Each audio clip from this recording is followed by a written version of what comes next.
Record News Rural. Oferecimento. Bradesco, de ponta a ponta é com o Bradesco que o agro conta. Micro Essentials da Mosaic, MPS em grânulo único.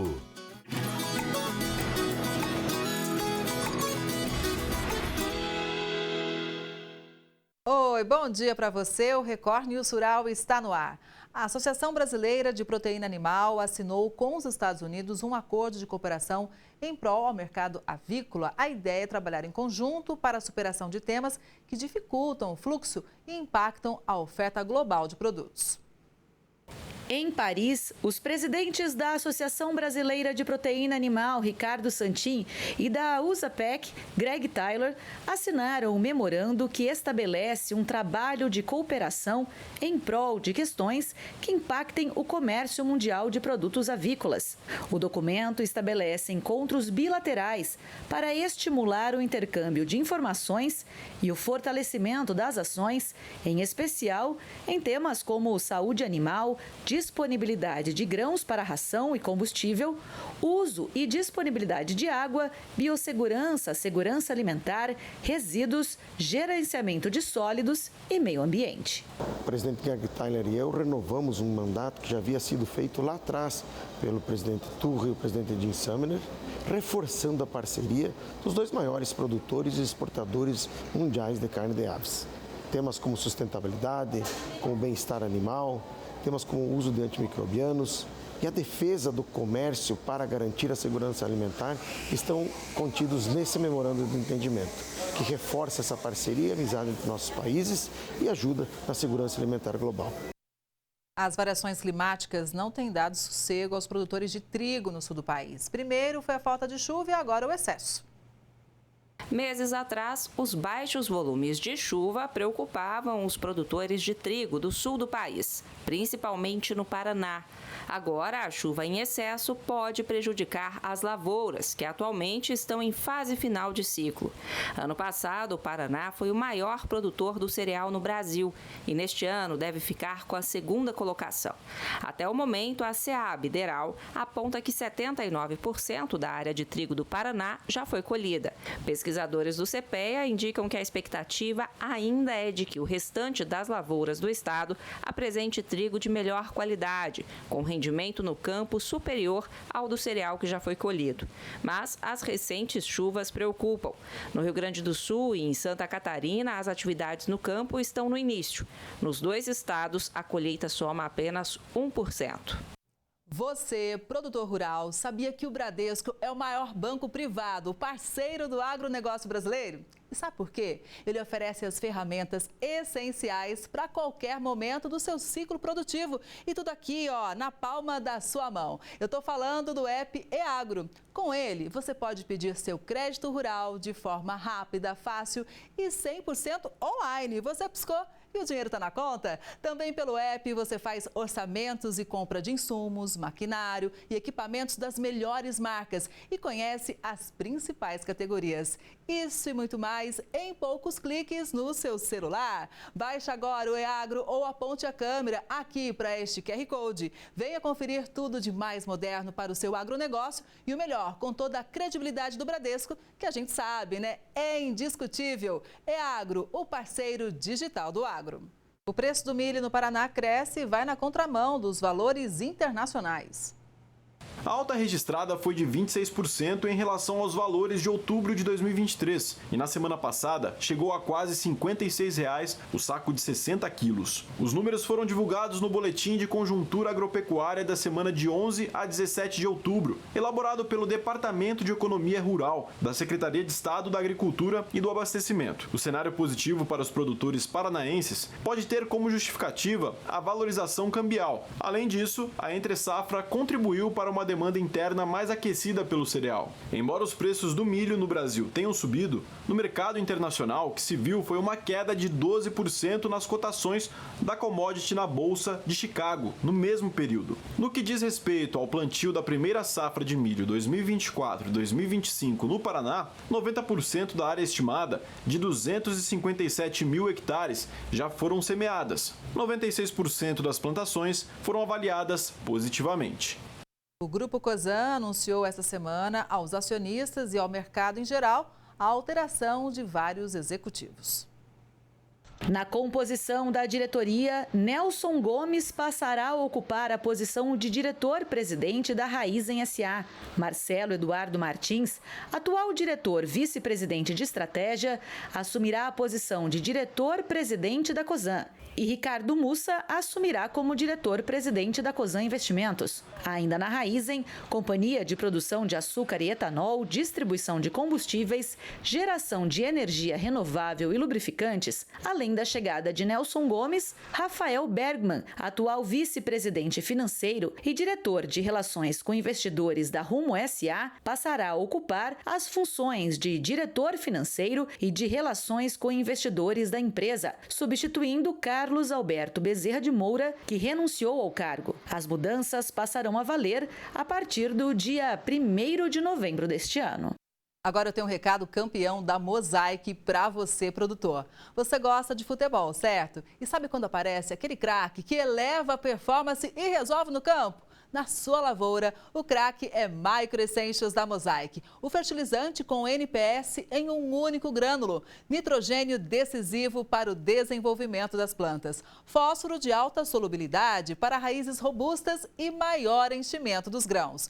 2 formas de enxofre, disponibilizadas conforme a necessidade das plantas. Nutrição uniforme e mais resultados na colheita. Fertilizante com NPS em um único grânulo é Micro Essentials da Mosaic. Performance no mais alto nível? Saiba mais no QR Code ou acesse nutriçãodesafras.com.br.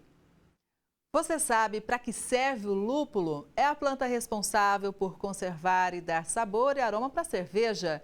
E o cultivo vem se expandindo pelo Brasil, mas ainda há gargalos na cadeia produtiva. 17 horas de luz. Essa é uma das exigências do lúpulo para produzir no Brasil.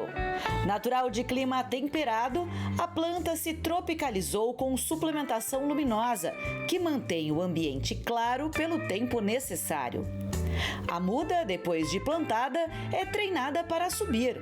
Com 1 mês, ela já atinge 6 metros de altura. Com 60 dias, a luz artificial é desligada. Depois de 4 meses, é hora da primeira colheita, que deve ser rápida, já que a janela é de apenas 1 semana.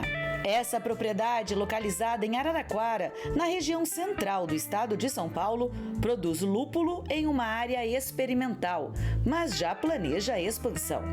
Na verdade, começou com uma sugestão de um agrônomo, fitopatologista, falou, olha, já que você está com uma área para plantio, planta lúpulo.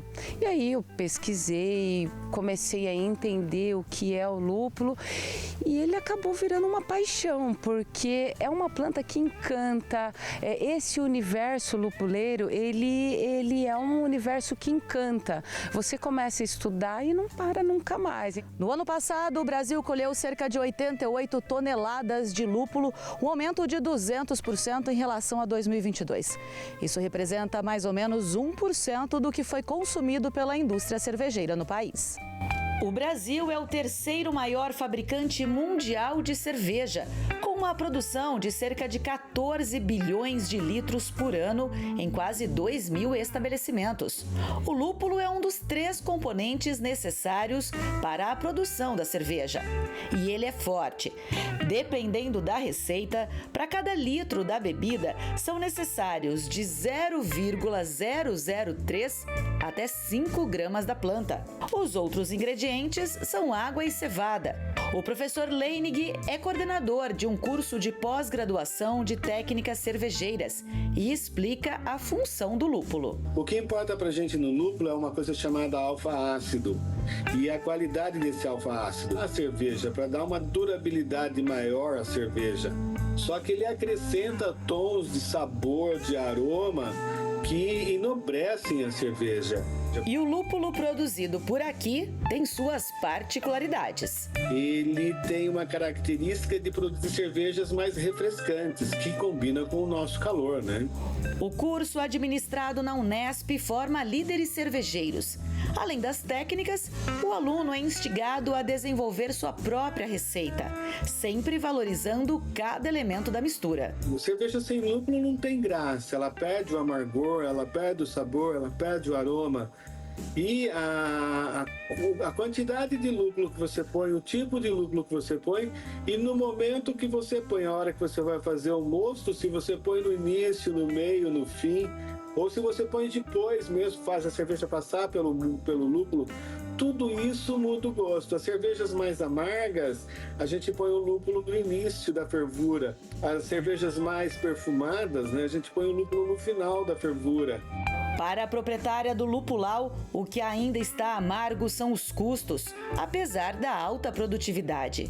São 2,5 safras por ano no Brasil, que rendem cerca de 2,5 toneladas por hectare. Mas os gastos com a produção no campo são altos e existem poucas fábricas de beneficiamento. O cone colhido precisa ser desidratado e peletizado para ser enviado para a indústria. Poucos locais fazem isso.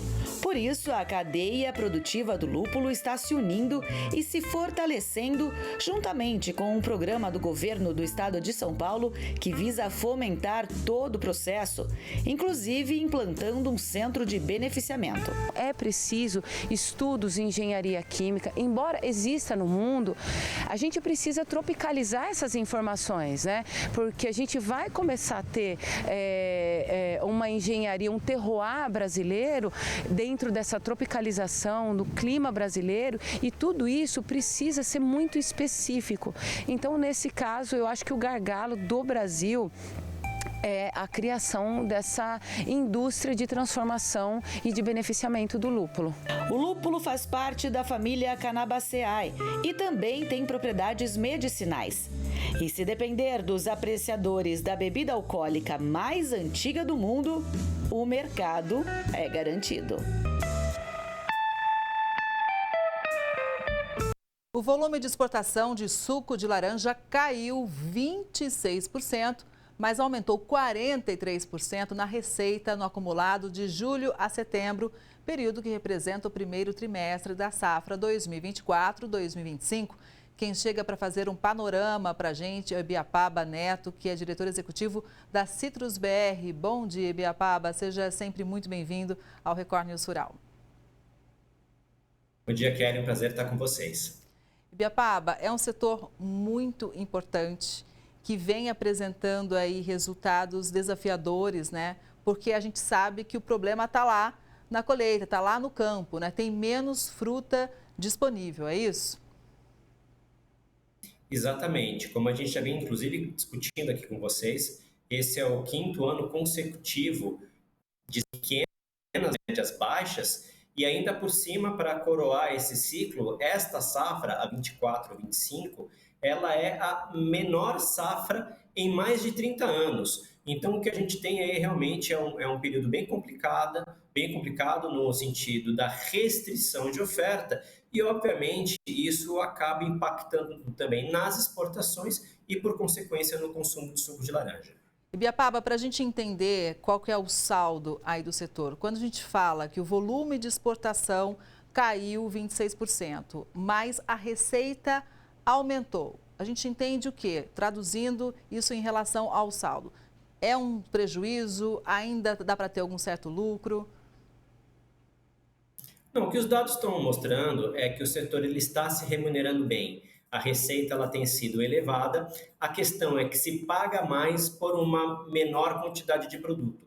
Isso acontece justamente por conta da famosa lei da oferta e da demanda. Quando você tem uma restrição de produto, esse preço ele acaba sendo elevado. E é o que a gente está vendo agora, tanto para frutas, segundo dados do CPEA, quanto para suco, segundo dados da SESEX, aqui compilados pela Citrus BR. Então, é nada mais, nada menos do que a lei da oferta e da demanda. Ibiapaba, já que a gente está falando de preço da fruta, se a gente fosse comparar alguns anos atrás, quanto que aumentou? Vamos dar um parâmetro aqui para que acompanhe o Record News Rural. Eu não tenho esses dados, Kelly. Quem faz esse acompanhamento é o CPEA, mas o que a gente pode ver pelos dados públicos que eles colocam é que tem havido uma escalada no preço. E por que isso acontece? acontece justamente por conta da concorrência. As indústrias elas precisam de fruta para cumprir os seus contratos, então elas vão acelerando ali as ofertas para os produtores, procurando ali conseguir fruta para fazer esse suprimento de suco. Então, o que a gente pode ativamente com outros países do mundo é que hoje, sem sombra de dúvida, a laranja brasileira ela é a mais cara do mundo. Bom, Ibiapaba, nesse cenário, então, quando a nossa laranja está sendo realmente muito cara, acaba acontecendo o seguinte, surgem novos produtos, né? Ou seja, o consumidor acaba migrando para consumir algo mais barato, mais em conta? Esse é um efeito colateral dos altos preços. Se por um lado ele é importante, são importantes esses aumentos, porque eles remuneram a indústria, remuneram o produtor, remuneram o trabalhador, remuneram toda a cadeia. Por outro lado, o que acontece é que o consumidor ele acaba migrando para outros produtos também. E além disso, o que a gente tem visto junto com essa migração dos consumidores para outros produtos é justamente o lançamento de novas linhas de produtos, os chamados néctares, que são sucos diluídos, 50% suco, 50% água. Então, naquele litro que é vendido no supermercado na Europa, em vez de você ter 1 litro de suco de laranja, você acaba tendo meio litro de suco de laranja. Então, no longo prazo, isso pode ter um efeito bastante danoso sobre a demanda aqui no Brasil. Então, é importante a gente acompanhar tudo o que acontece lá com os nossos clientes. E é algo que você já vem alertando, né? Sobre como essa queda no consumo está no radar da Citrus BR. Não tenha dúvida, estive agora, recentemente, na semana passada, no Joule Summit, que foi um evento que aconteceu na cidade de Antuérpia, na Bélgica, que é a grande discussão, grande palco ali de discussão da indústria europeia, que é o principal mercado, com mais de 60% das exportações brasileiras vão para a Europa.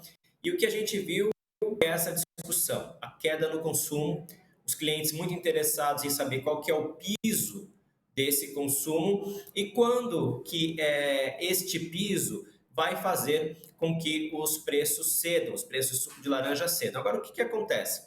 Quem manda nesse mercado, obviamente, é o consumidor, mas ele é extremamente influenciado pelo clima.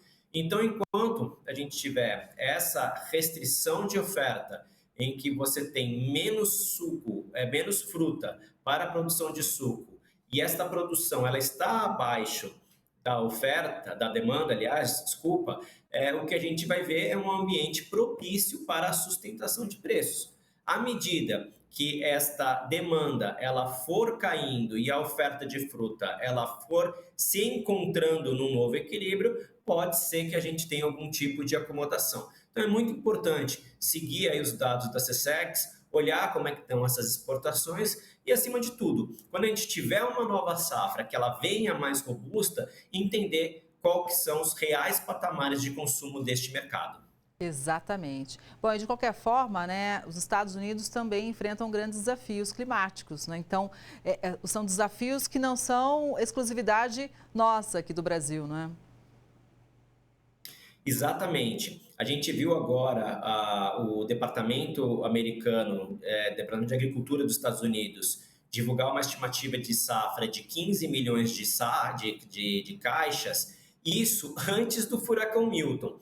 A gente sabe que passou por lá, enfim, que teve algum impacto, não passou exatamente ali na região mais produtora, mas certamente haverá algum impacto que deve ser quantificado aí nas próximas semanas. E isso acaba sendo sempre uma oportunidade para o Brasil. Porém, Kelly, a gente tem que pensar o seguinte, isso seria uma oportunidade muito boa caso a gente tivesse oferta de fruta e oferta de suco.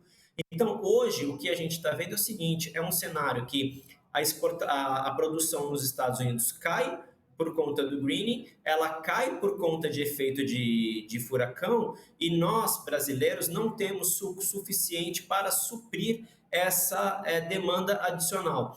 Então, isso faz com que o mercado, de uma maneira geral, ele diminua, porque você diminui também a exposição em gôndola, ou seja, nos supermercados você vai ter menos suco de laranja na prateleira para ser comprado, e isso acaba tendo um impacto na cultura do consumidor, que acaba deixando de lado um pouco esse produto. Bom, falando em cultura, já que você usou essa palavra, existe realmente essa cultura de consumir o suco de laranja, né? Pela inúmeros benefícios que essa fruta traz. Então, talvez isso também seja prejudicado, né? Infelizmente.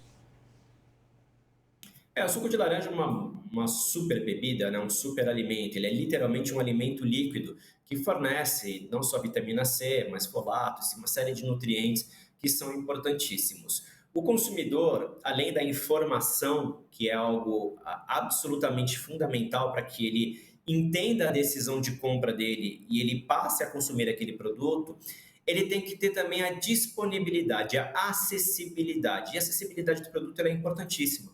Então, quando a gente passa por um período desse, no qual você tem uma pequena produção e a sua exposição ao consumidor, ela diminui, o que o consumidor faz? Ele migra de produto, ele começa a experimentar outros hábitos, às vezes torna por outros produtos, e aí depois, quando ele retorna a este hábito, à medida que o produto ele vai reaparecendo na prateleira, isso não acontece também do dia para a noite. Então, é rápido para você perder o consumidor, mas demora um pouco para você reconquistá-lo. Então, essa é mais uma equação importante pela qual o setor ele vai ter que passar quando nós tivermos uma oferta mais razoável, que a gente não sabe ainda quando isso vai acontecer.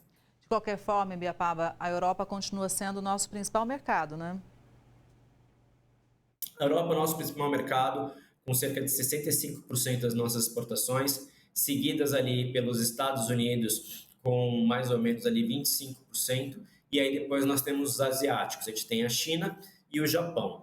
É importante a gente destacar que nesses cenários de preços elevados, como a gente tem visto, alguns países sofrem mais. Então, por exemplo, a China, que tem uma classe média emergente e que não é o mesmo poder de compra de uma classe média europeia, quando a gente vê esses preços em escalada como eles têm sido, essa classe média chinesa ela migra mais rapidamente para os produtos. Então, a gente tem visto aí também uma diminuição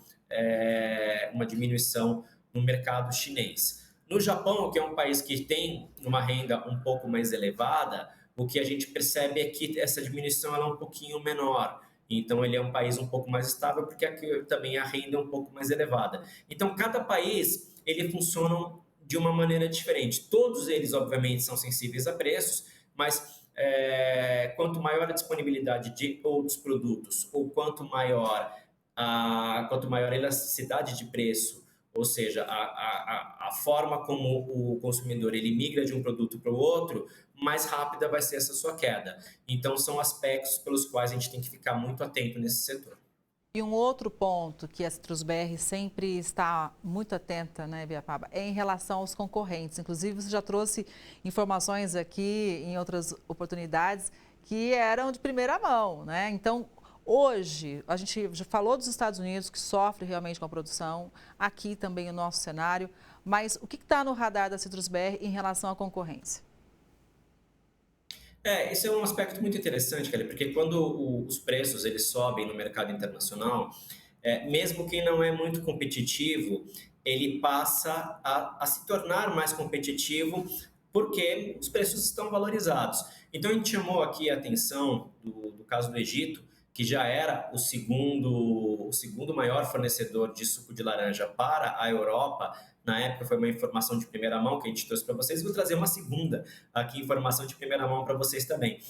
Mês passado, nos Estados Unidos, aconteceu um evento chamado ICBC, na Flórida, um evento muito importante também, e lá aconteceram algumas apresentações de países produtores. E ali o Egito veio com força e trouxe uma série de informações. Entre elas, para a gente ter uma ideia, o Egito, até 2027, segundo os planos, né, dos investidores naquele país, eles já vão estar ali aptos a produzir cerca de 50 milhões de caixas de laranja para processamento em mais ou menos 300 extratoras. Só para a gente ter uma ideia do que isso significa, a Flórida hoje está produzindo 17 milhões de caixas, 15 milhões de caixas, isso antes do Milton. Então, quer dizer, no caso, o Egito, os planos no médio prazo é que ele seja pelo menos ali 3 vezes maior do que a Flórida. Trazendo essa comparação para o Brasil,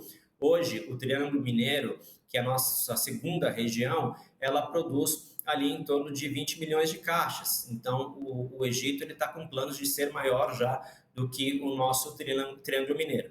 Obviamente, a gente não sabe quantos desses projetos eles vão chegar até o fim, se todos eles realmente vão chegar a produzir suco de laranja, enfim, tem concorrência também com o mercado interno de fruta, que o Egito é um grande exportador de fruta, mas isso coloca no radar que dentro em breve nós teremos um mercado menor, porque o consumo cai, e com mais concorrente, né, com mais concorrência no caso do Egito.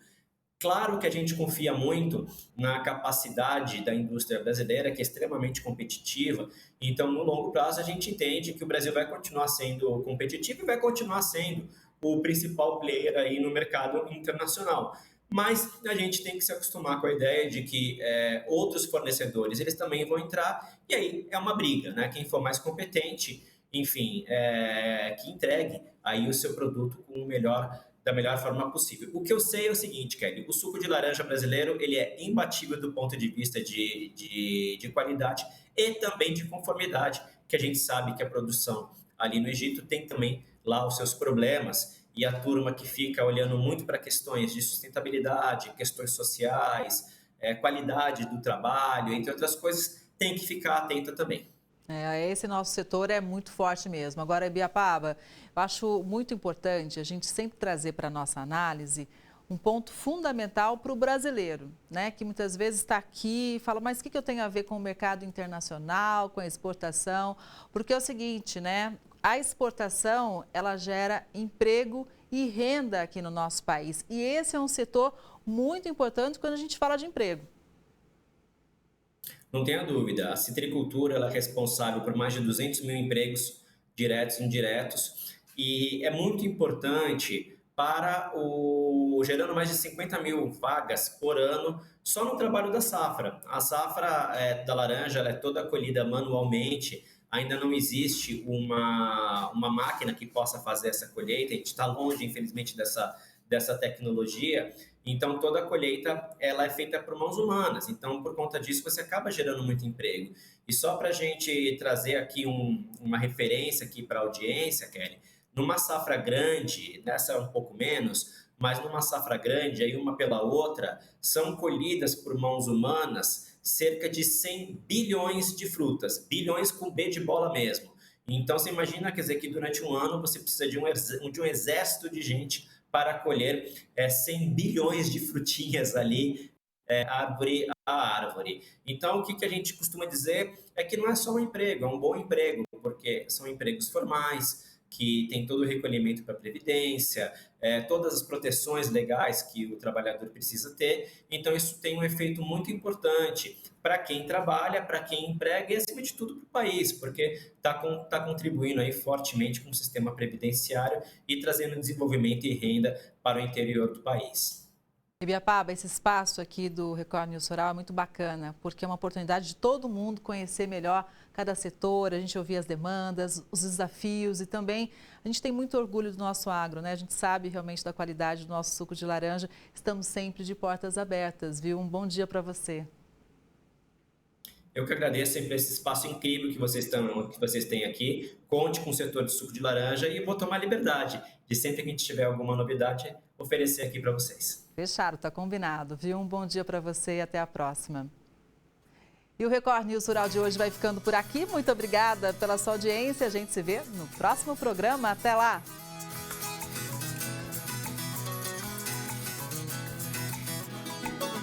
Record News Rural. Oferecimento. Bradesco, de ponta a ponta é com o Bradesco que o agro conta. Micro Essentials da Mosaic, MPS em grânulo único.